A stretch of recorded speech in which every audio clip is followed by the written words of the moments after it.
시청자 여러분 안녕하십니까? 7월 22일 라이브 정책 K 3부를 시작합니다. 이 방송은 유튜브 라이브 정책 K 채널에서 실시간으로 시청할 수 있습니다. 지역과 필수 공공의료 등 난제 속에서 AI 대전환이 의료 공백을 메울 대안으로 떠오르고 있습니다. 잠시 뒤 대통령 주재 간담회 내용 살펴보겠습니다. 미국과 이란의 무력 충돌로 중동 해협이 다시 봉쇄 위기에 처했습니다. 중동발 유가 불안 등 복합 위기 속 정부의 총력 대응 방안을 점검합니다. 해외 여행객은 급증하고 있지만 면책 조항을 모르면 보험에 가입해도 보상을 받지 못하는 상황이 발생합니다. 휴가철 필수 체크 포인트 짚어드립니다. 오늘의 이슈 먼저 영상으로 만나보시죠. 전체가 다 완료된 건 아니지만 의료계획의 중요한 부분을 차지했던 의대 정원 문제나 또 공공 지역 필수 의료 확보의 문제가 이렇게 상당한 진척을 이루게 된 것은 매우 큰 아주 바람직한 성과라고 생각합니다. 수가 체계를 합리화하는 게 일단 중요하겠다. 의료 수가 제도라고 하는 게 정말로 제대로 책정되어 있느냐. 또 한 가지는 공공의료를 확장을 하려면 국가 공동체의 책임을 확실히 강화해야 되겠다. 그래서 공공의료 필수 의료 문제는 정부의 책임을 좀 강화하는 방향으로 우리가 정책 검토를 계속하고 있고. 이재명 대통령은 오늘 오후 청와대 영빈관에서 지역 필수 공공의료 간담회를 주재했습니다. 보건의료 최대 난제인 지역 필수 공공의료에 어떤 해법이 논의됐을지 김대호 글로벌 이코노믹 연구소장 신유진 변호사와 함께 이야기 나눠봅니다. 어서 오십시오. 어서 오세요. 예. 오늘 슬로건 보니까 어디 살든 제대로 치료받는 모두의 의료 보장이었던 것 같습니다. 각계에서 100분 정도가 참여를 한 것 같은데 간담회 일단 주요 내용들 좀 살펴볼까요? 네, 맞습니다. 어디 살든 제대로 치료받는다는 건 뭐냐면 또 골든타임이라는 게 있지 않습니까? 이 골든타임 내 적절한 치료를 받을 수 있다. 그런데 그게 어디 살든 상관없이 그러니까 전국에 어디 살아도 나는 의료 보장을 받을 수 있다. 이거를 주제로 하는 건데요. 그러니까 수도권하고 지방의 의료 격차 이 문제가 가장 큰 좀 난제가 아닌가 싶습니다. 그래서 지방에서 응급 의료나 뭐 소아과, 산부인과, 외상 분야 뭐 이렇게 꼭 필요한 필수 인력이 부족해서 적절한 치료를 받기 어려운 경우가 많은데 지역에서의 중증 응급 환자가 제때 치료받을 수 있도록 지역 의료 역량을 높이고 공공 의료 기반을 확충하는 방안이 주요 의제로 다뤄졌습니다. 또 하나 주목할 점은 AI를 활용해서 미래 의료 전략을 세우는 건데요. 인공지능을 진단과 판독 그리고 의료 서비스 지원에 적극 활용해서 의료 접근성을 높이고 의료 인력이 부족한 지역 한계를 좀 보완하는 방식 이런 방안도 함께 논의가 됐습니다. 네. 이번 간담회는 의료를 단순히 복지 차원이 아니라 지역 균형 발전의 핵심 인프라다 이렇게 보고 지필공이라고 하죠. 지역 필수 공공 의료 이것을 강화하는 동시에 AI 기술을 접목해서 보다 지속 가능한 의료 체계를 만들기 위한 정책 방향을 모색하는 자리였습니다. 네, 이 지역 간의 의료 격차 그리고 필수 의료 뭐 인력 부족, 공공 의료 취약성 등 이게 전부 다 아무래도 이제 인력 부족이란 말이죠. 그러다 보니까 그 대안으로 인공지능을 좀 의료진이 부족한 곳에 채워 넣어보자라는 말들이 좀 나오고 있습니다. 이런 방안들이 좀 지역 필수 공공 의료에 좀 어떤 변화를 가져올 수 있을까요? 예, 우리나라 의료 산업의 수준이요. 세계에서 가장 앞서 있습니다. 네. 심지어 미국의 재미 교포들도 한국에 와서 치료받으려고 하는 그런 정도로 우리가 세계 1등인데요. 네. 그런데 전체 수준은 올라가 있지만 그게 몇 가지 결정적인 맹점이 있습니다. 그게 세 가지인데요. 이재명 대통령이 선거 당시에 프레지덴셜 브랜드라 해서 이것만은 고치겠다라고 공약한 게 그 당시에 목숨을 살리는 정부 이 캐치프레이즈를 내걸고 만든 게 바로 지역 필수 공공의료 이 세 가지 어려움을 혁파하겠다는 것이거든요.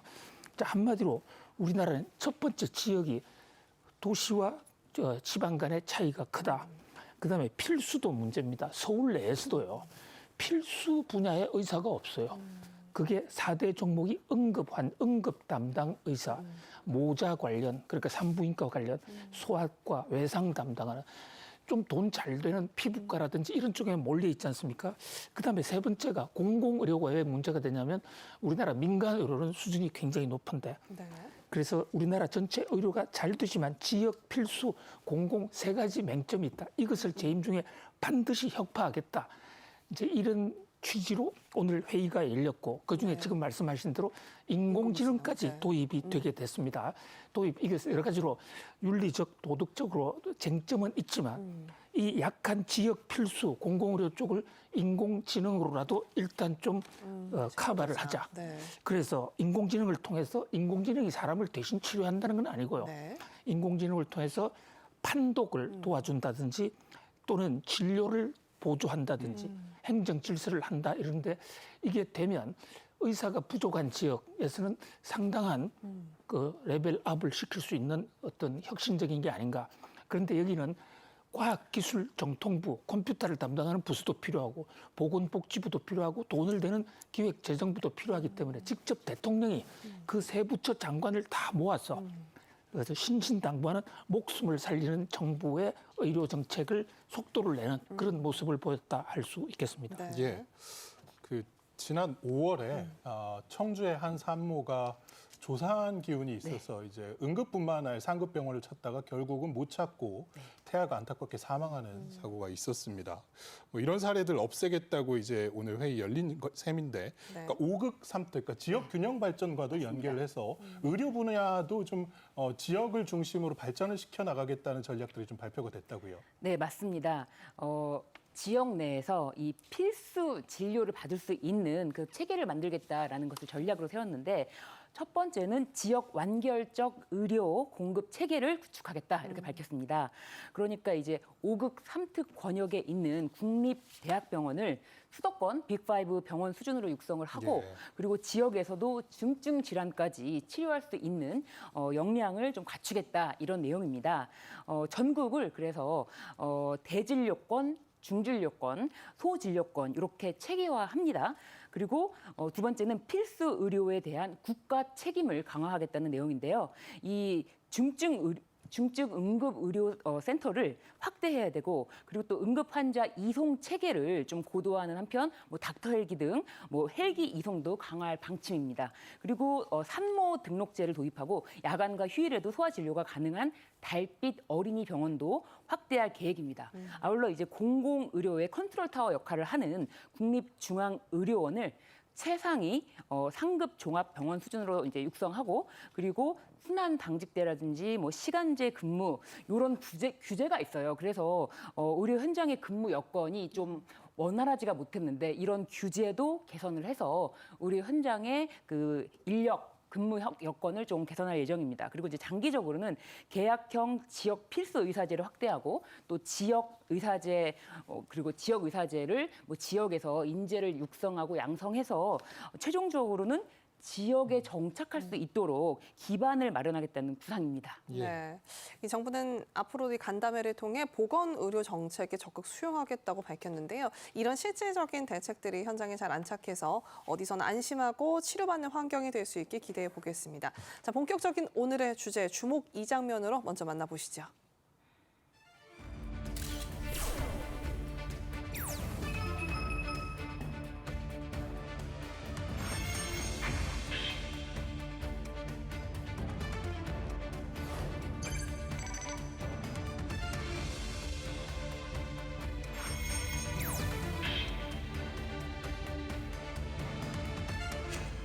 중동 상황이 다시 악화되고 있어서 다시 경계심을 높여야 될 것 같죠.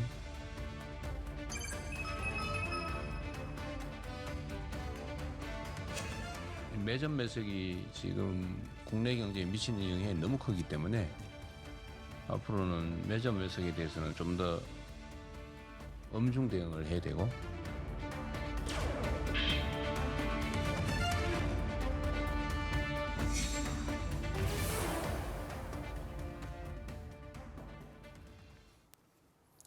예, 그 지난달에 트럼프 대통령이 이란과의 이 휴전 협정에 서명을 했다는 소식 전해드리면서 신유진 변호사님하고도 이제는 정말 끝나는 걸까요라고 이야기를 했던 기억이 있는데 끝난 게 아니었던 것 같습니다. 그 미국의 이란에 대한 공습이 지금 열흘 넘게 다시 이어지고 있고 이란도 요르단 공군기지 폭격하면서 미군 사망자가 또 나왔습니다.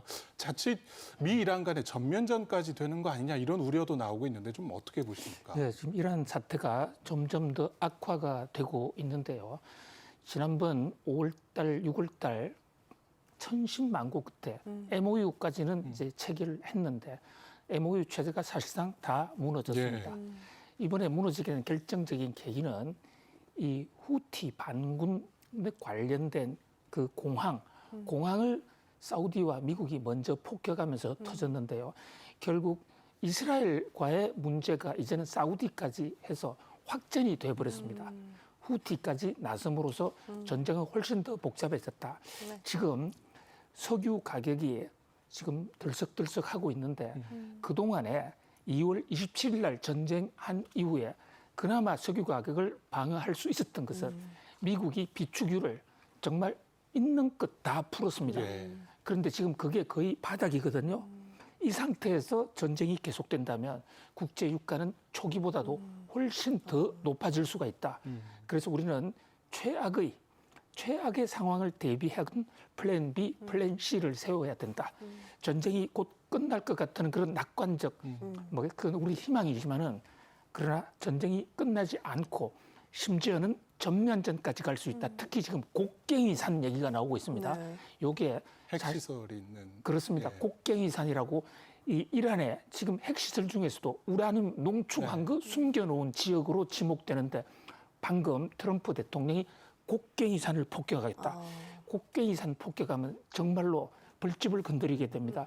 그래서 최악의 상황을 우리가 가정한 그런 플랜 B, C를 가동해야 될 때라 이렇게 보여집니다. 예, 그 미군 전략 자산들 전진 배치되고 있고 이제 후티 반군이 뭐 홍해를 봉쇄할 경우에는 홍해에도 타격을 할 계획이다라고까지 강경하게 나가고는 있습니다만 트럼프 대통령 입장에서 이제 11월 중간 선거도 있고 유가도 상당한 부담이 됩니다. 이게 중간에 좀 다시 한번 합의점을 찾을 가능성은 좀 어떻게 보십니까? 네, 저는 오히려 확전 쪽에 가능성이 좀 무게 중심을 둬야 된다. 왜냐하면요, 우리는 미국의 물가만 생각해서 트럼프 대통령이 전쟁 오래 하지 못할 거다 했는데 그게 한 7, 80%는 맞습니다. 그런데 사실 물가는 미국이 당할 수 있는 두 번째 문제고 트럼프 대통령의 중간 선거에서 가장 큰 변수는 그동안에 전쟁을 했는데 성과가 뭐냐. 거기서 최소한 이란 핵 문제에 관해서 어느 정도 제동을 걸었다든지 또는 우라늄을 농축을 완전히 차단했다든지 이걸 해내야 되는데 지난번 MOU에서도 그 대목을 좀 애매하게 했다가 좀 문제가 더 얽힌 것이거든요. 그런데 이란이 이것을 해결을 양보를 할 가능성이 없습니다. 결국 이렇게 되면 곡괭이산을 칠 가능성도 있다. 그래서 지금 전략자산 배치하는 거지 않습니까? 전략자산 배치하는 것에 이란이 얼어서 좀 많이 양보를 하면 문제는 달라질 수도 있겠지만 현재 강대강 대치는 곡괭이산 폭격으로까지 이어질 수 있지 않나 그런 좀 걱정스러운 생각을 해봅니다. 네, 그러니까 지금 예멘 후티 반군이 지금 사우디아라비아를 상대로 이제 해상을 봉쇄하겠다라고 선언을 했습니다. 그렇게 되면 이제 호르무즈 해협에 이어서 홍해 석유 수송로가 좀 차단이 될 수 있을 것 같은데 이렇게 되면은 이제 좀 더 심각해진 상황이 되겠죠. 그렇습니다. 호르무즈 해협은요, 거기가 그 바다가 막다른 길입니다. 그러니까 페르시아만 들어가면 돌아 나올 수밖에 없는 한마디로 얘기하면 통행로가 아니라는 거죠. 오로지 거기는 석유가 있기 때문에 석유를 파내오는데 중요한 해협이기는 하지만 그러나 경제 전반적으로 물동량으로 볼 때요. 홍해는 그 홍해를 통해서 수에즈 운하를 통해서 유럽으로 가지 않습니까? 현재 전 세계 컨테이너 물량의 30%가 바로 홍해를 넘나듭니다. 해상 물동량의 15%인데 이 그동안에 호르무즈 해협을 봉쇄함으로써 석유 가격만 올랐다면 홍해가 봉쇄되면 전체 물가가 다 오를 수가 있습니다. 더 심각해지는 거군요. 그런 면에서 상황은 째깍째깍 좀 더 위태로워진다. 물론 후티가 미국의 협박 속에 과연 봉쇄를 할까? 근데 지금 일단 사우디로 향하는 배, 네. 사우디 항구에서 나오는 배는 일단 봉쇄 선언을 했거든요. 네. 자, 이 대목이 자칫하면 그러니까 호르무즈 플러스 홍해 전면 봉쇄, 그야말로 중동 전역에 바닷길 해상로가 다 막힐 수도 있다. 그런 면에서 좀 주목해야 될 것 같습니다. 예. 당장 걱정이 되는 것이 이제 국내로 들여오는 원유들일 텐데 일단 해수부는 지금 홍해 쪽 벗어난 우리 측 유조선들의 큰 문제는 없다라고 밝힌 상황입니다. 네, 맞습니다. 현재로서는 이제 국내 원유 수송에 직접적인 차질이 없는 상황인데요. 예멘 후티 반군이 이 홍해 봉쇄를 선언하면서 긴장이 높아졌지만 해양수산부에 따르면 현재 국내로 들어오는 원유 수송 중인 한국 유조선 5척은 모두 이미 홍해를 통과해서 위험 해역을 벗어났다고 합니다. 또 당분간 홍해로 새롭게 진입할 예정인 유조선도 없기 때문에 이 점에 대해서는 영향이 없다고 봐야 되는데요.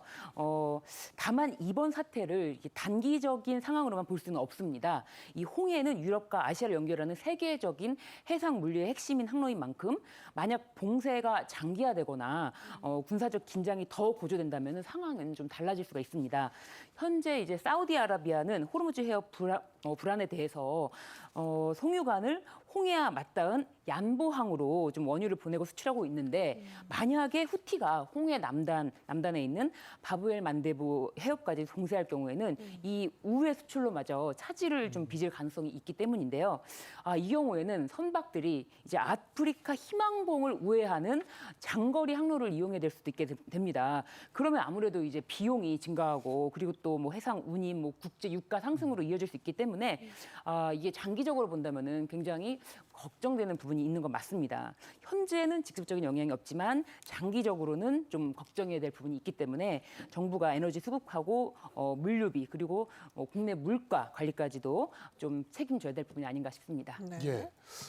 호르무즈 해협 상황 불안에 이어서 만약에 이제 홍해까지 봉쇄가 된다면 그야말로 이제 원유 들여오는 2대 수송로가 모두 막히게 되면서 석유 가격 급등하는 거 아니냐 이런 우려도 나옵니다. 사실은 MOU 이루어진 이후에 우리가 이제 뭐 이부제도 다시 해제를 하고 에너지 절약 조치가 좀 느슨해지긴 했었는데 앞으로 전망은 좀 어떻게 보십니까? 예, 결국 중동 상황에 달려 있다고 보는데요. 뭐 최악의 상황도 우리가 시뮬레이션에 해야 그게 대책을 세워야 된다고 봅니다. 네. 현재 지금 국제 유가가 80달러에서 90달러 선을 오르내립니다. 원래 이게 전쟁이 일어나기 전인 2026년 2월 달에 WTI유는 57달러, 그다음에 브렌트유는 약 60달러 정도가 평균 가격이었습니다. 그때에 비해서 지금 약 한 절반 50% 정도 올라 있는 상태지 않습니까? 원래 이란이 미국과의 전쟁을 시작할 때 이것을 200달러까지 올리겠다라고 선전포고한 적이 있는데 200달러로 올라가면 세계 경제 성장률이 반토막이 나고요. 특히 우리나라와 일본은 치명타를 받게 되는데 현재 지금 이 호르무즈 해협 하나 막힌 것만으로도 90달러인데 홍해까지 막히게 되면 이게 적어도 150달러 아이고. 선까지 올라갈 수 있습니다. 네. 그리고 전면전이 일어나면 200달러까지도 갈 수 있는데 그렇게 되면 경제 전반을 다시 짜야 할지도 모릅니다. 물론 그렇게까지 안 갔으면 그렇게 바라고 또 미국이나 이란 양측도 피해가 있기 때문에 네. 뭐 자제를 하는 쪽으로의 가능성도 열어놓고는 있습니다만은 그러나 150달러에서 200달러 선까지도 우리는 그 전제를 하고 대책을 세워야 된다 이렇게 보여집니다. 예. 네, 국제 상황이 심각해지는 상황입니다. 국내에서 좀 대책이 필요해 보이는데 어제 국무회의에서도 관련 보고가 이뤄지면서 이 석유 최고 가격제 대책이 다시 등장했습니다. 관련 영상 보시고 대담 이어가겠습니다. 최고 가격제, 석유 최고 가격제는 지금 현재 예, 지난번에 150원 이렇게 추가로 내린 걸로 계속 내린- 유지 중입니까? 네, 유지 중에 있습니다. 그래서 유가가 지금 올라가는 상황이라서 그런 유가 상황까지 감안해서 또 결정을 하도록 하겠습니다. 원래 계획에 의하면 지금쯤은 사실은 더 내리든지 폐지했어야 네, 되는데 그렇게 하려고 했습니다. 오히려 더 강화해야 될 것 같네요. 네, 영상에서 보셨다시피 이재명 대통령이 이 석유 최고 가격제 강화 필요성을 다시 언급을 했습니다. 당초 이 단계적으로 좀 폐지가 예상이 됐었는데 중동 상황이 악화되면서 오히려 좀 강화가 될 것 같네요. 네, 맞습니다. 현재 분위기상으로는 네네. 아무래도 폐지보다는 연장 그리고 완화보다는 오히려 강화 네. 쪽으로 갈 방향이 커졌는데요. 정부가 지난 3월에 유가 급등에 대비해서 이제 석유 제품 최고 가격제를 시행을 했는데 뭐 휘발유, 경유 그리고 석유 제품 판매 가격을 상한선을 정해서 소비자 부담을 완화해 왔습니다. 지금까지 모두 7차례 최고 가격을 지정을 했고 지난달에는 이제 국제 유가가 안정이 되면서 리터당 150원 선 상한선을 좀 낮추기도 했는데요.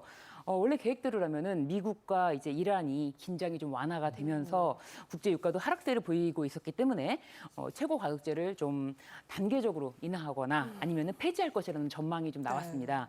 그런데 최근에 다시 이제 중동 정세가 불안정해지면서 상황이 달라졌죠. 브렌트 가격도 한때 배럴당 $90를 넘어서면서 이제 국제 유가가 다시 상승세를 보이고 있습니다.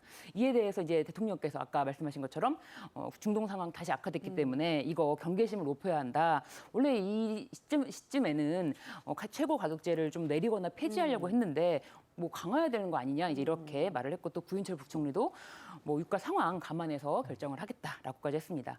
그래서 지금은 단계적 폐지보다는 현행 제도를 유지하거나 이제 국제 유가 상승 폭에 따라서 이제 적용 수준을 강화하는 방향에 좀 무게가 실리고 있습니다. 네. 예.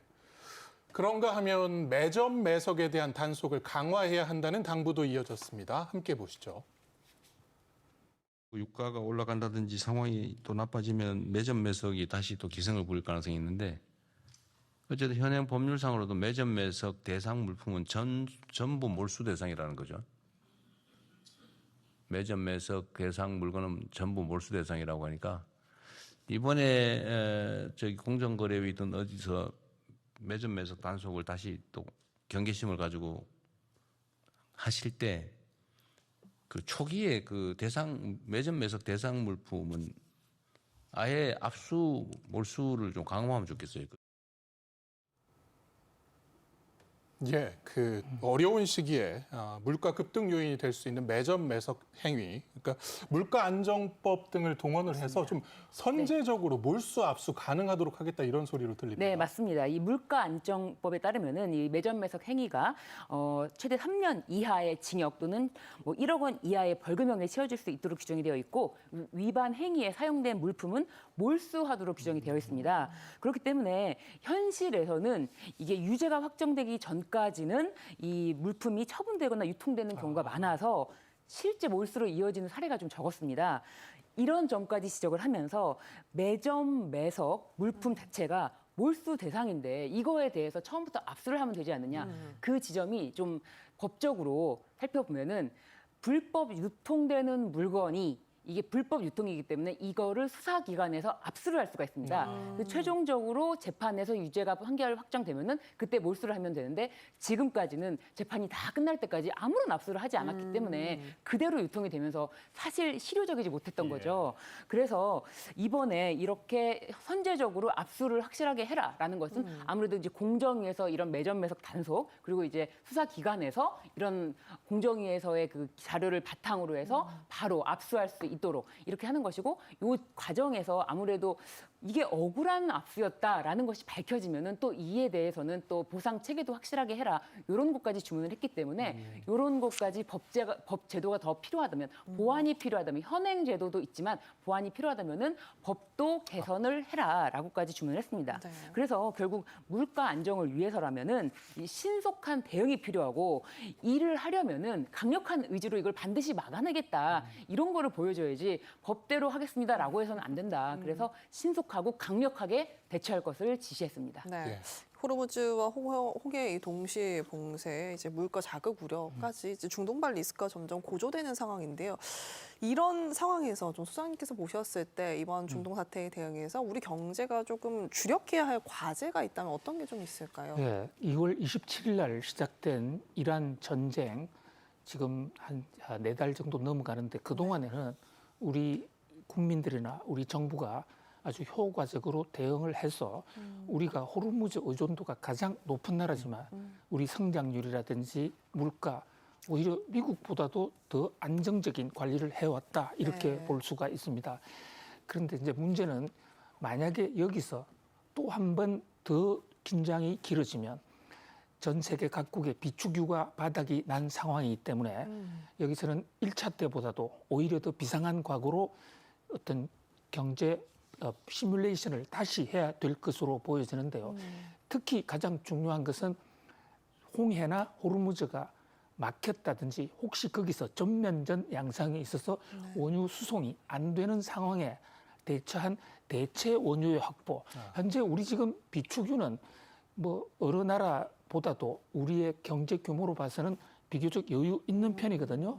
그런데도 불구하고 우리가 다른 나라, 중동 아닌 국가, 이를테면 카자흐스탄이라든지 지난번 3월, 4월 달에도 우리가 거기서 긴급하게 대체 원유를 가져왔습니다. 그다음에 또 하나는요. 우리가 원유 이렇게 호르무즈 사태가 악화가 되었을 때 경제적으로 우려되는 것은 한국 경제 전반은 지금 반도체도 있고 우리 수출 중동 아니어도 다른 데 수출할 수 있기 때문에 거시 경제 총량 지표는 우리가 상당히 좋습니다. 그런데 국제 유가와 관련된 원유와 관련된 부분에서는 어떤 생계형 경제 파산자들이 나올 가능성이 있거든요. 그런 면에서 호르무즈 사태나 홍해 사태에 의해서 피해를 받는 사람들에게 어떤 맞춤형으로 그 사람들의 경제적 어려움을 덜어주는 좀 세심한 찾아가는 배려가 돼야 될 거고요. 또 하나 중요한 것은 물가입니다. 물가 관리가 지금 자칫 잘못하면 이게 그동안의 경제 성과를 다 뒤집을 수가 있는데 국제 유가가 오르면 이게 흔들릴 수가 있거든요. 그러면서 비축유 관리라든지 지금 대통령께서도 말씀하신 저런 매점 매석 같은 것은 사실 물가가 안 오를 수도 있는데 일부 사람들이 사서 모으기 때문에 문제지 않습니까? 특히요, 지난 3월 달에 중동 전쟁 초기에 우리나라 정유회사들이 담합을 해가지고 우리 석유 팔지 말자 했던 게 검찰에 의해서 지금 물가안정법 등에 의해서 지금 기소가 됐습니다. 그런 사건이 사후적으로 범인을 발굴하는 것보다도 대통령 말씀은 그 전에 선제적으로 그런 일이 없도록 하자. 법까지 바꿔서라도 하자는 거 아닙니까? 그런 점에서 좀 정부가 법 바꾸는 것은 물론이고 그 앞서서 행정적으로라도 좀 기민하게 대응할 필요가 있다 이렇게 보여집니다. 네. 예. 원유 공급선 다변화하고 또 취약계층에 대한 세심한 지원 등이 필요해 보입니다. 우리 경제 피해를 줄이는 데 총력 기울여야겠습니다. 오늘의 마지막 주제 영상으로 만나보시죠.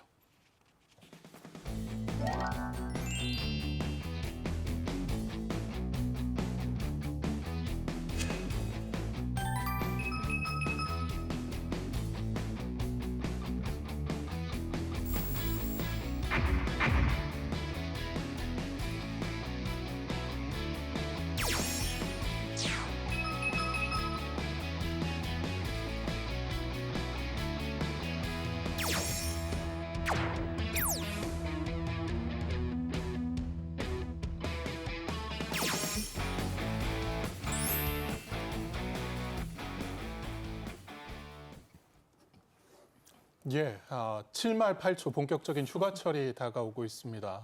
두 분 혹시 휴가 계획 세우셨는지 모르겠습니다. 변호사님. 네, 저는 경상북도 경주시로 갑니다. 아. 네, 지붕 없는 박물관. 예. 네, 이탈리아에는 피렌체가 있다면 우리나라는 경주가 있다. 경주를 또 세계적으로 알려야 되지 않을까. 네. 왜냐면 제가 이탈리아 여행을 갔다 온 다음에 그 저의 인별그램에 개인 SNS에 올렸더니 많은 외국인들이 제 SNS 팔로우하기 시작했어요. 그렇다면 이제 우리나라를 알릴 차례다. 경주로 가서 아름다운 사진을 많이 또 찍어오도록 하겠습니다. 세계 네. 각국 정상들도 경주에는 네. 굉장히 반했다라고 전해지고 네. 있습니다. 소장님은 어떠세요? 저는 올여름에 휴가를 못 갑니다.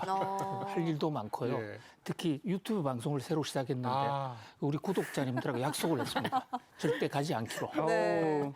가셔서 하셔도 되잖아요. 네? 가셔서 하셔도 되잖아요. 예. 그런데 지금 그 상황이 한국 경제 상황이 네. 예. 우리뿐만이 아니라 네, 네. 금융시장이 주가가 올랐다 내렸다 너무 크게 움직여서 아이가, 네. 저 자신도 밤을 새우다시피 하고 있거든요. 아. 지금 휴가 갈 상황이 아닙니다. 아니군요. 예. 네. 그 레버리지 뭐 이상한 상품들이 나와서 네, 지금 맞습니다. 금융시장이 굉장히 혼란스럽습니다. 네. 예. 저는 그래서 맞습니다. 지역 균형 경제, 지방 경제를 아. 살리기 위해서 경주로 갑니다. 예.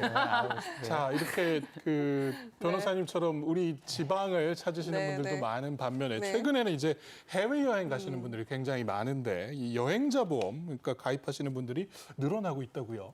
예, 맞습니다. 아무래도 이제 해외여행 가면은 예전에는 보험을 굳이 다른 별도의 보험을 또 들어야 돼라고 해서 그거에 대해서 별로 생각을 안 했거나 아니면은 뭐 그냥 많이 알려지지 않았는데 이제는 비행기 티켓팅을 하는 순간 알림이 계속 옵니다. 각종 저희가 이제 흔히 쓰는 뭐 개인 이렇게 문자 메시지 시스템 있지 않습니까? 네, 네, 거기서도 네, 네. 옵니다. 빨리 여행자 보험을 들어라. 여기서 들어라. 저기서 들어라. 맞아요. 이거를 들면은 얼마 이제 보험금이 얼마 안 한다 이제 계속 안내가 오는데요. 사실 올해 상반기 인천공항 이용객이 아까 보셨듯이 3,800만 명.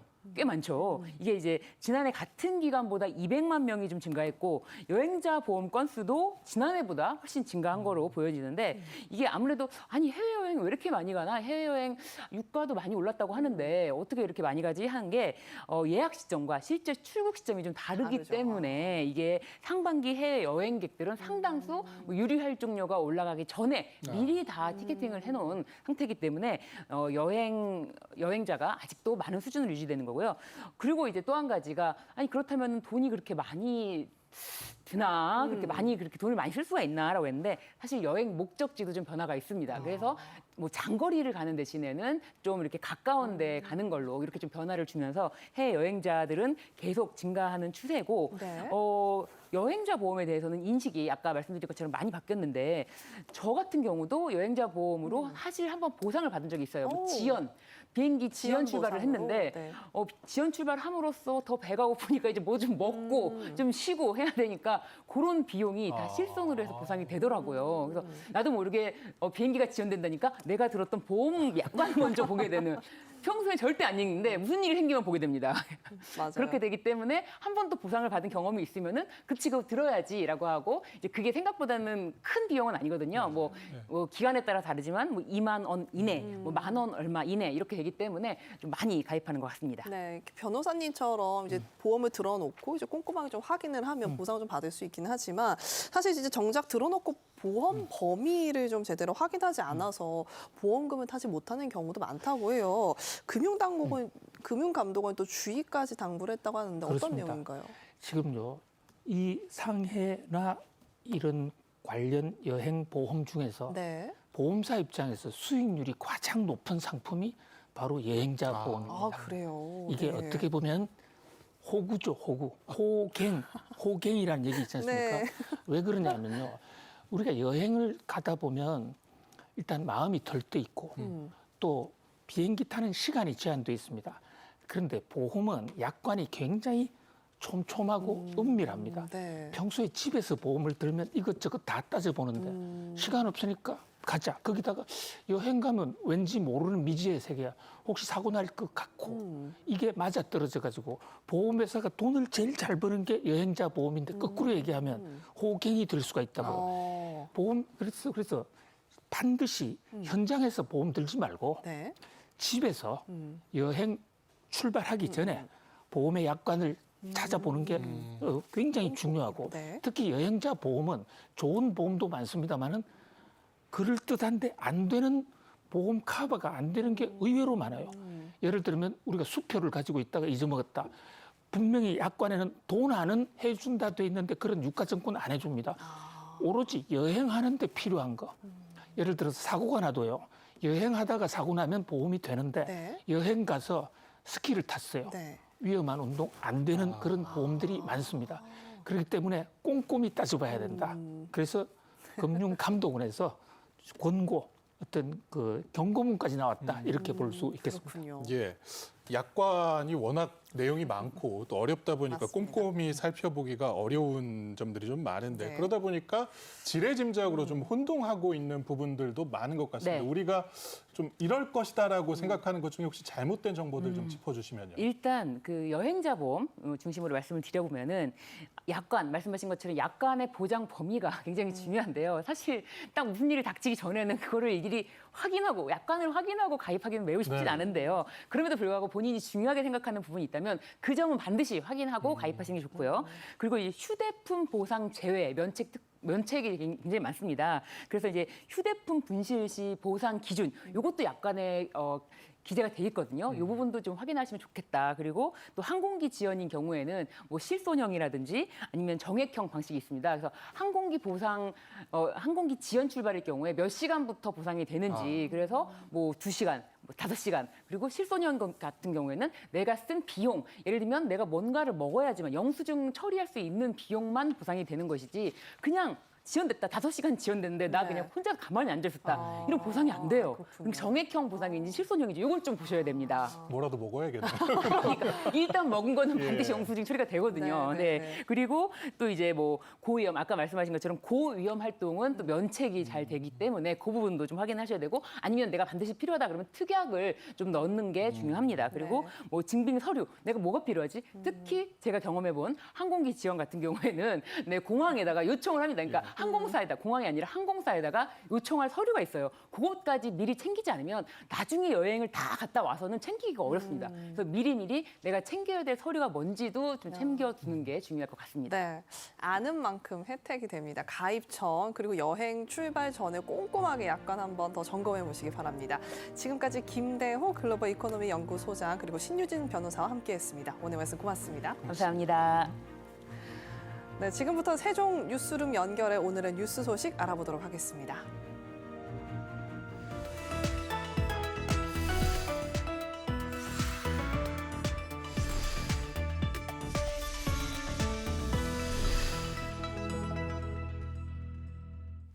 세종 뉴스룸입니다. 본격적인 뉴스에 앞서 이재명 대통령 순방 일정 관련 청와대 브리핑이 있었습니다.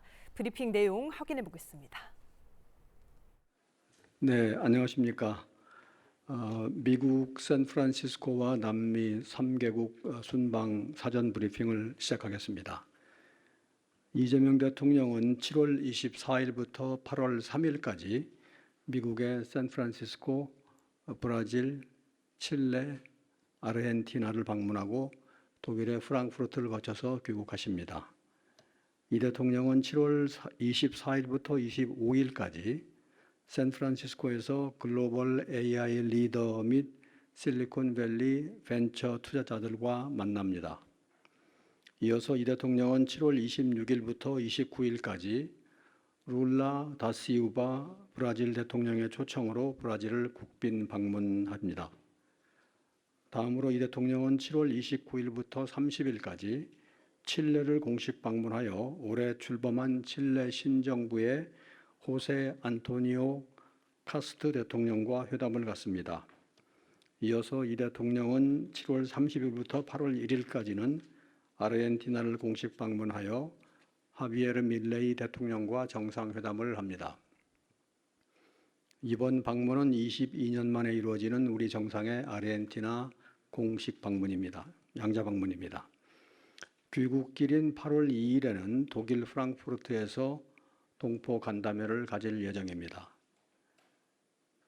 샌프란시스코 방문 일정입니다.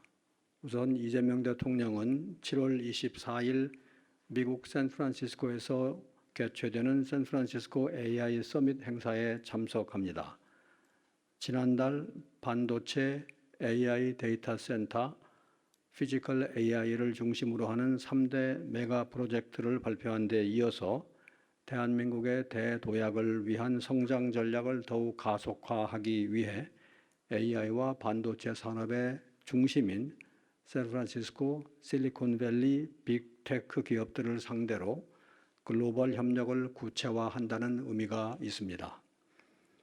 이어서 이 대통령은 다음 날인 7월 25일에 실리콘밸리 벤처 투자 미트업에 참석합니다. 이번 참석은 실리콘밸리에서 활동하는 세계 최고 수준의 글로벌 벤처 캐피탈들과 협력하여 한미 양국 간 벤처 투자 생태계를 연결하고 K 스타트업의 투자 유치 확대를 위한 기반을 마련하는 데 의미가 있습니다. 샌프란시스코 일정의 상세 사항은 정책실장이 별도 브리핑을 하시겠습니다. 남미 3개국 방문 세부 일정에 대해서 말씀드리겠습니다. 먼저 브라질입니다. 이 대통령은 7월 26일 오후에 브라질리아에 도착해서 룰라 대통령 내외가 주최하는 환영 리셉션으로 브라질 국빈 방문을 시작합니다. 27일 오전에는 공식 환영식에 참석한 후에 대통령 관저인 아우보라다 궁에서 정상회담, MOU 서명식, 공동 언론 발표, 국빈 오찬을 연이어 가질 예정입니다. 이후 사우파울로로 이동하여 28일 동포 오찬 간담회를 갖고 한 브라질 비즈니스 라운드테이블도 가질 예정입니다. 다음은 칠레 세부 일정입니다. 이 대통령은 7월 29일 저녁 동포 만찬 간담회로 칠레 공식 방문을 시작합니다. 30일에는 건국 영웅 오히긴스 동상 헌화 행사에 이어서 대통령궁인 모네다 궁에서 공식 환영식에 참석하고 정상회담, MOU 서명식, 공식 언론 발표, 그리고 공식 오찬을 진행할 예정입니다. 오후에는 한 칠레 비즈니스 라운드테이블에 참석합니다. 아르헨티나 세부 일정에 대해서 말씀드리겠습니다. 이 대통령은 7월 30일 밤에 부에노스아이레스에 도착하여 공식 방문 일정을 시작합니다. 7월 31일에는 아르헨티나의 독립 영웅을 기리는 산마르틴 광장을 방문하여 헌화합니다. 이어서 대통령궁인 카사 로사다에서 개최되는 공식 환영 행사에 참석한 후에 밀레이 대통령과 정상회담을 갖습니다. 저녁에는 아르헨티나 동포들과의 만찬 간담회를 끝으로 남미 순방 일정을 마무리합니다. 이번 남미 방문의 기대 성과를 말씀드리겠습니다. 첫째로 남미 핵심 경제 대국인 브라질, 칠레, 아르헨티나와의 교역 투자 확대와 시장 개척입니다. 이들 세 국가는 세계 4위권인 2억 8천만의 인구, 세계 7위 수준인 GDP 3.7조에 달하는 거대 시장입니다. 메르코수르를 주도하는 브라질과 아르헨티나와의 정상회담에서 한 메르코수르 무역협정 협상 재개를 논의하고 우리의 첫 FTA 체결국인 칠레와는 FTA 현대화를 논의하게 됩니다. 이를 통해서 이들 국가와의 교역을 획기적으로 늘리고 우리 기업들의 남미 시장 진출 확대를 지원할 수 있을 것으로 기대합니다. 또한 중남미 최대 방산 시장인 브라질, 한류 관련 언론 보도량 세계 3위인 아르헨티나, 유망 인프라 시장인 칠레 등과의 다양한 분야에서 시장 개척 잠재력을 현실화할 수 있도록 정부 간 실질적인 협력을 확대하겠습니다. 둘째로 우리의 외교 지평을 글로벌 사우스로 확대하고 국제 무대에서 남미의 주요국을 우리의 우군으로 확보하게 됩니다. 브라질은 영토 5위, 인구 7위의 대국으로서 남미의 지역 질서를 주도할 뿐만 아니라 UN, G20 등에서 적극적인 리더십을 발휘하고 있습니다. 아르헨티나도 G20의 일원으로서 메르코수르 등 남미 지역 통합의 중요한 일원입니다. 또한 칠레와는 2028년에 공동 개최하는 UN 해양 총회를 내실 있게 준비 중입니다. 이번 남미 순방은 이들 국가와의 국제 무대 협력을 공고하는 계기가 될 것입니다. 셋째로 자원 부국인 남미 주요 3국과의 경제안보 파트너십 구축입니다.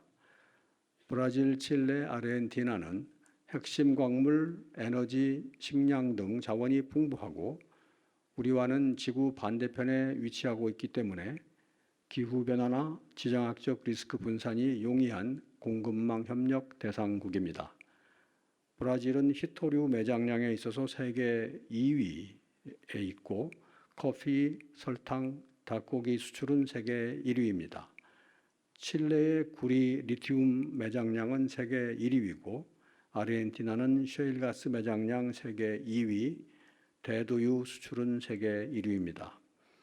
이번 방문을 통해서 이들 국가들과 핵심 광물 공급망 관련 전략적 파트너십을 강화하고 식량 에너지 수입원 다변화를 위한 논의도 심화시킬 예정입니다. 이상으로 제 모두 발언을 마치고 여러분들의 질문을 받겠습니다. 네, 정책실장입니다. 샌프란시스코 AI 경제 행사 관련하여 세부 일정에 대해 말씀드리겠습니다.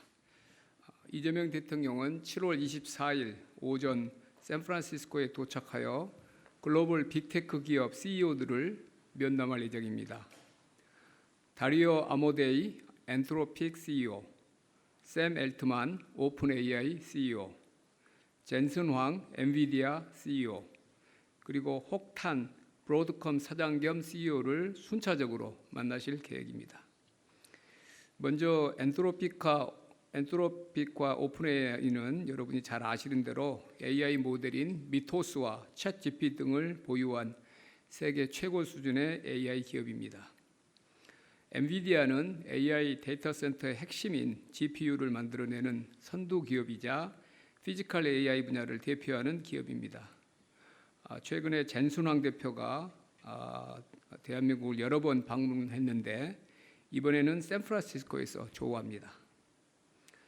브로드컴은 세계 최고의 맞춤형 AI 반도체를 설계하고 공급하는 기업입니다.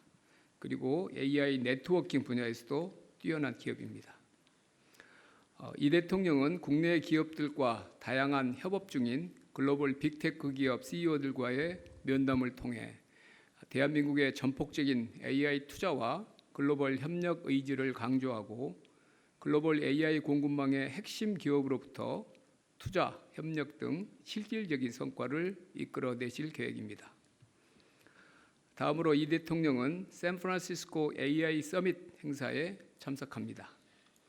서밋 행사는 최근에 발표한 국내 AI 첨단 산업 대규모 투자를 글로벌 기술 자본 협력과 연계하여 3대 메가 프로젝트 실행력을 제고하고 가시적인 성과 창출을 본격화하기 위하여 마련되었습니다. 대한민국의 AI 혁신을 주도하는 국내 대기업과 글로벌 빅테크 기업이 한자리에 모여 대한민국 대도약 3대 메가 프로젝트 비전을 글로벌 차원으로 확장하고 구체화하는 출발점이란 의미가 있습니다. 앞서 만난 글로벌 빅테크 기업 CEO와 함께 이재용 삼성전자 회장, 최태원 SK 회장, 정의선 현대차그룹 회장, 이혜진 네이버 의장, 그리고 국내외 AI 기업, 연구자, 스타트업, 투자자 등 150여 명이 서밋에 참석합니다. 국내 기업과 빅테크 기업과의 MOU 등 협약 체결도 진행될 예정입니다. AI 서밋 행사에서 이 대통령은 글로벌 AI 생태계에서 대체 불가한 대한민국으로의 도약 의지와 글로벌 협력 비전을 밝히는 샌프란시스코 AI 선언을 발표하고 토론회도 참여할 예정입니다. 양국의 AI 리더들이 참여하는 토론에서는 국내 기업과 빅테크 기업이 각사의 AI 혁신 전략과 투자 계획 등을 발표하고 공동의 AI 발전을 위한 구체적인 협력 방안을 논의할 계획입니다. 이어서 이 대통령이 주최한 만찬에서는 국내 기업, 빅테크 기업 대표가 한자리에 모여 편안한 저녁 식사를 통해 유대를 강화할 예정입니다. 이러한 일련의 행보를 통해 이 대통령은 글로벌 AI 생태계에서 대체 불가한 우리나라의 위상을 부각하고 대한민국과 빅테크 기업 간 AI 협력 의지를 대외에 표명할 예정입니다. 다음 날 일정입니다. 25일에는 실리콘밸리 벤처 투자 미트업 세부 일정을 갖습니다. 세부 일정에 대해서 말씀드리겠습니다.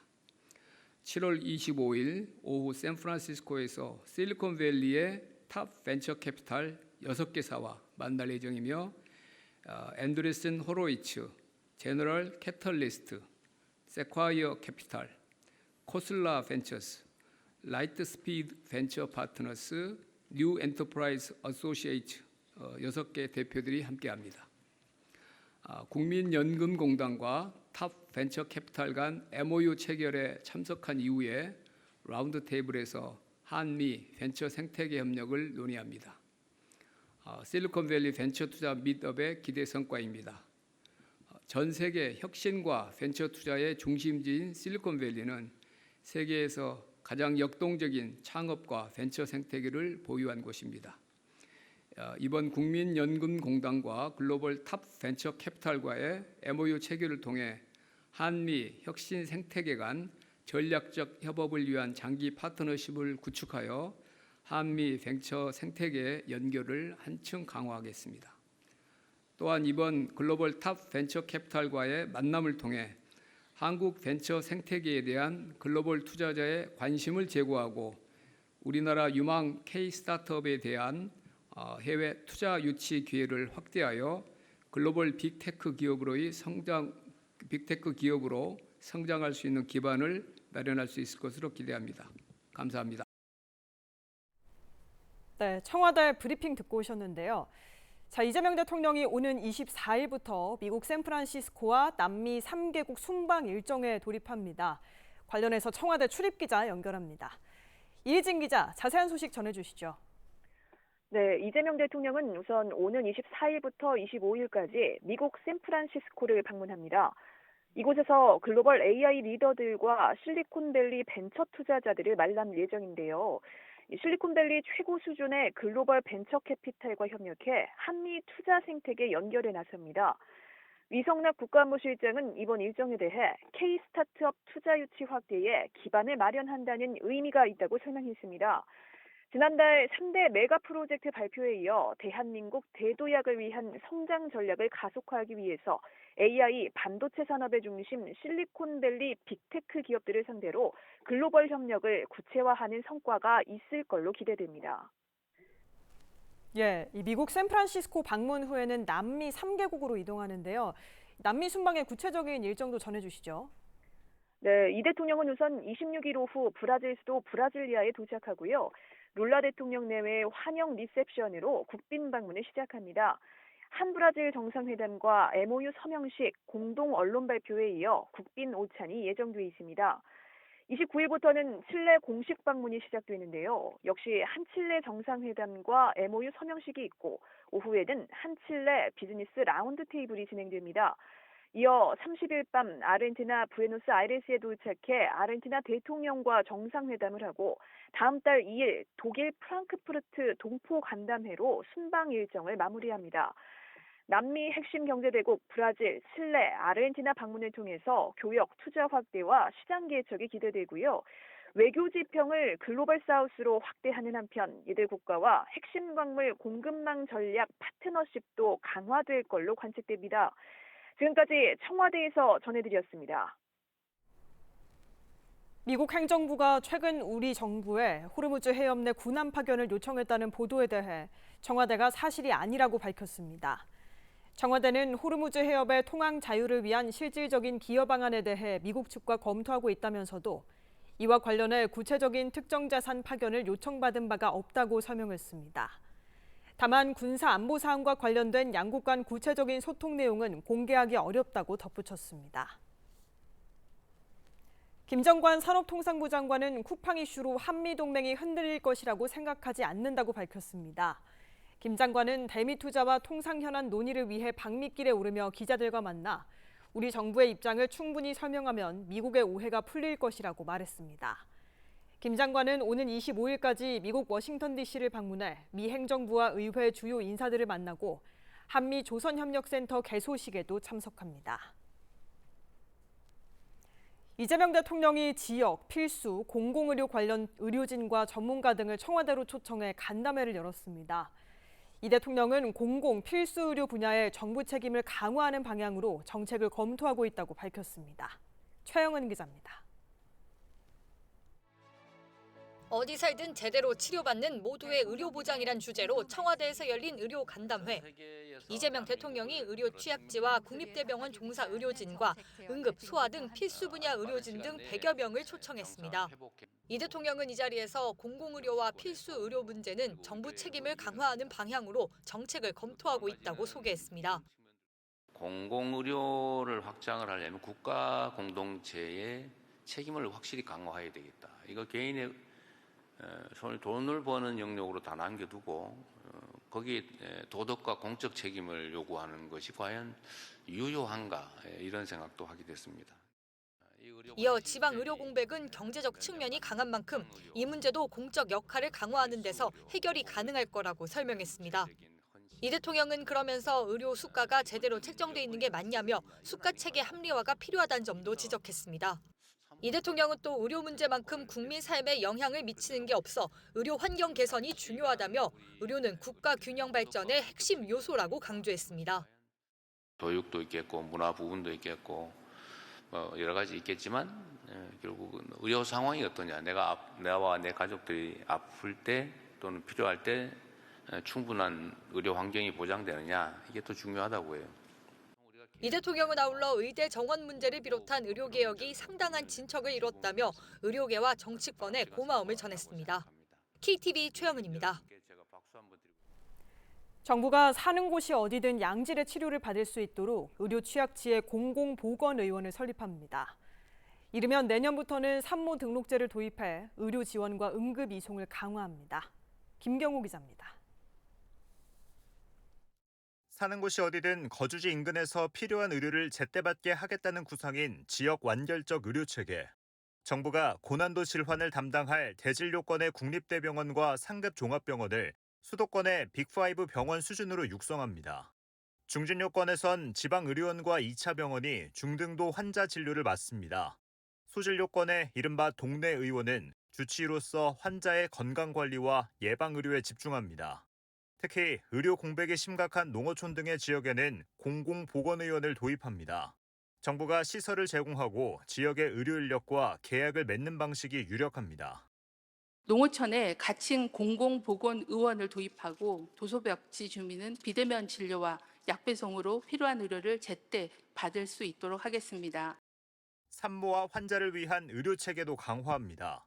중증모자 의료센터를 2곳에서 6곳으로 늘리고 비수도권에는 센터 운영비 지원을 확대합니다.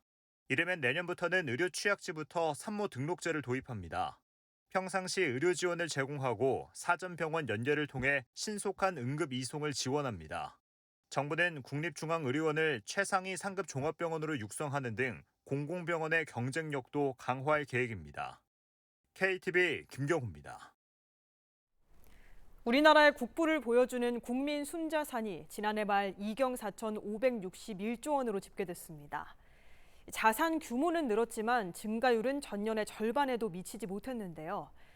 증가세가 꺾인 배경은 무엇인지, 그럼에도 국부를 키운 자산은 무엇인지 조태영 기자가 전해드립니다. 한국은행과 국가데이터처가 발표한 2025년 국민대차 대조표에 따르면 지난해 말 국민 순자산은 2경 4,561조 원으로 전년 대비 531조 원 늘었습니다. 다만 증가폭은 전년의 절반에도 미치지 못했습니다. 금융자산에서 금융부채를 뺀 순금융자산이 전년 대비 20.4%인 326조 원 감소한 영향입니다. 데이터처는 금융부채가 늘어난 배경으로 외국인의 국내 투자 증가를 꼽았습니다. 우리 기업 지분에 대한 외국인의 몫이 늘어난 것이 대외 금융부채로 반영된 겁니다. 지금 비금융법인 쪽에서 순자산이 감소를 했거든요. 2025년에 이제 코스피 쪽이 좀 호황이 좀 많이 있어서 해외 거주자가 국내 투자한 대외 금융 부채 부분이 많이 늘어났기 때문에 비금융법인 쪽에서 순자산이 하락을 했습니다. 반면 토지와 주택 등 비금융 자산은 2경 3,291조 원으로 전년 말 대비 3.8% 늘었습니다. 이 중 토지 자산은 1경 2,660조 원으로 4.6% 늘었고 주택 시가총액도 7,710조 원으로 1년 전보다 8% 증가했습니다. 전문가는 국부의 성장을 부동산이 주도하면서 자산 격차가 한층 심화될 수 있다고 분석했습니다. 우리나라 토지하고 건물이 차지하는 비중이 상당히 높아요. 부동산에 지금 다 자금이 쏠려 있다는 얘기죠. 집은 나의 소비재인 동시에 투자재가 될 수가 있거든요. 우리나라는 유독 심해요. 그 이유는 인구가 많고 땅이 좁기 때문에 그래요. 1인 가구 늘어나면 늘어날수록 자산의 격차는 더 심해질 수밖에 없죠. 한편 부동산과 주식의 호황으로 1인당 가계 순자산은 9.1% 늘어난 2억 7,475만 원을 기록했습니다. 가구당 순자산은 6억 3,427만 원으로 7.9% 불어났습니다. KTV 조태영입니다. 본격적인 여름 휴가철이 시작되면서 이번 주말부터 전국 곳곳의 주요 도로가 차량으로 붐빌 전망입니다. 정부는 극한호우 같은 기상이변에 대한 대비 강화와 대중교통 수송력 확대 등 교통 대책을 내놨습니다. 이리나 기자입니다. 1억 433만 명. 한국교통연구원 조사 결과 이번 여름 휴가철 동안 이동할 것으로 예상되는 휴가객 규모입니다. 하루 평균 614만 명으로 지난해보다 1.5% 늘어날 전망입니다. 7월 25일부터 7월 31일 사이 휴가를 떠난다는 의견이 가장 많았는데 교통수단으로는 80% 이상이 승용차를 꼽았습니다. 이에 정부는 25일부터 17일간 휴가철 교통 편의를 위해 총력전을 펼칩니다. 우선 최근 반복되는 집중호우와 폭염에 대비한 안전대책이 강화됩니다.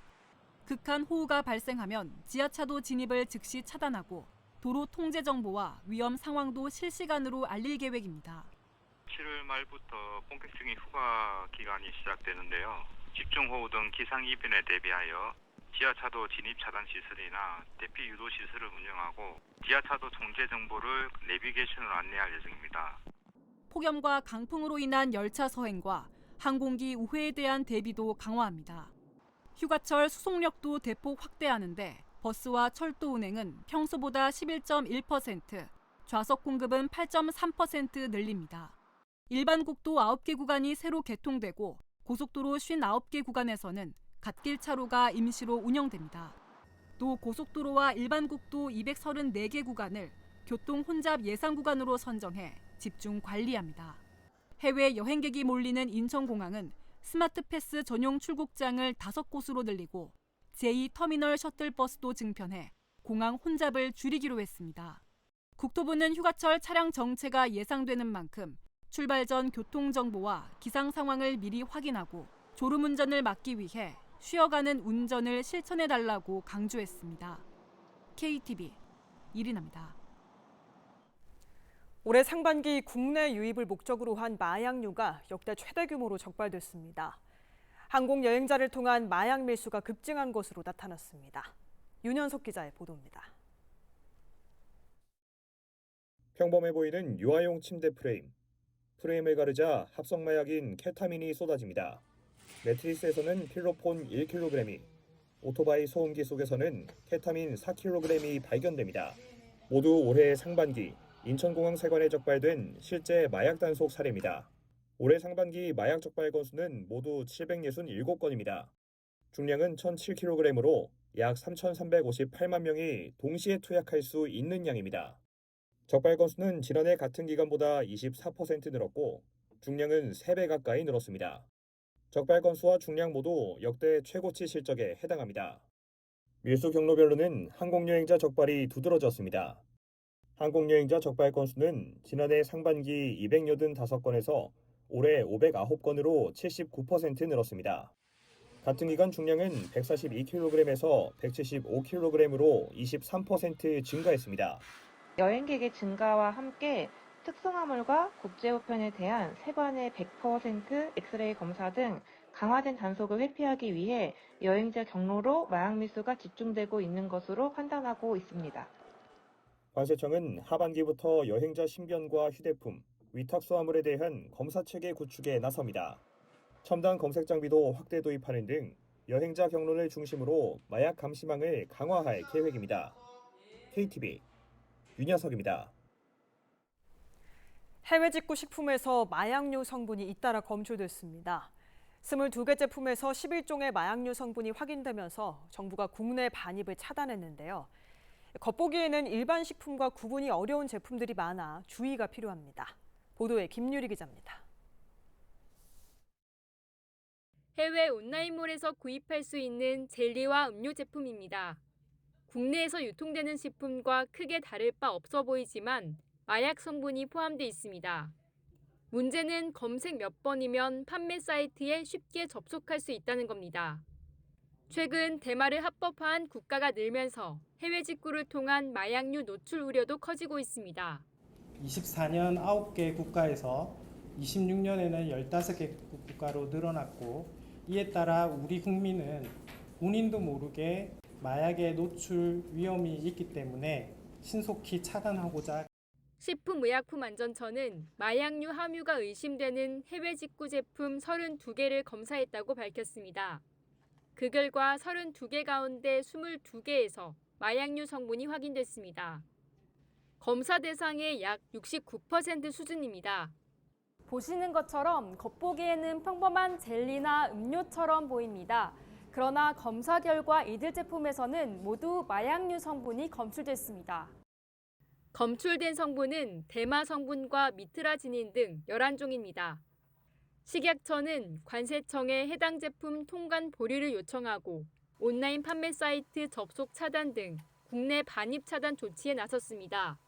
또 해외 직구 제품 구매 시 제조국과 제조사 등 기본 정보를 반드시 확인할 것을 당부했습니다. 적발된 제품에 대한 관련 정보는 해외 직구 식품 올바로 누리집에서 확인할 수 있습니다. KTV 김유리입니다. 김영훈 고용노동부 장관이 노란봉투법의 해석 지침을 마련하라는 대통령의 발언과 관련해 지시를 이행하겠다고 밝혔습니다. 김 장관은 오늘 기자들과 만나 삼성전자 노조의 주장이 있었던 만큼 현장에서 법 취지를 설명하는 자리를 만들겠다고 말했습니다. 앞서 이 대통령은 어제 국무회의에서 호남 반도체 공장 설립 등을 협상 대상으로 삼겠다는 주장과 관련해 쟁의 대상을 명확히 할 필요가 있다고 언급했습니다. 고용노동부가 고용보험의 적용 대상 확대와 관련해 다음 달 말까지 국민 의견을 수렴합니다. 노동부는 보험 설계사 등 4개 직종의 고용보험 적용 확대 등의 내용을 담은 고용보험법 시행령 개정령안을 오늘부터 40일간 입법 예고한다고 밝혔습니다. 입법 예고 기간 법제처 국민참여입법센터 누리집을 통해 자세한 법령 확인과 의견 제출이 가능합니다.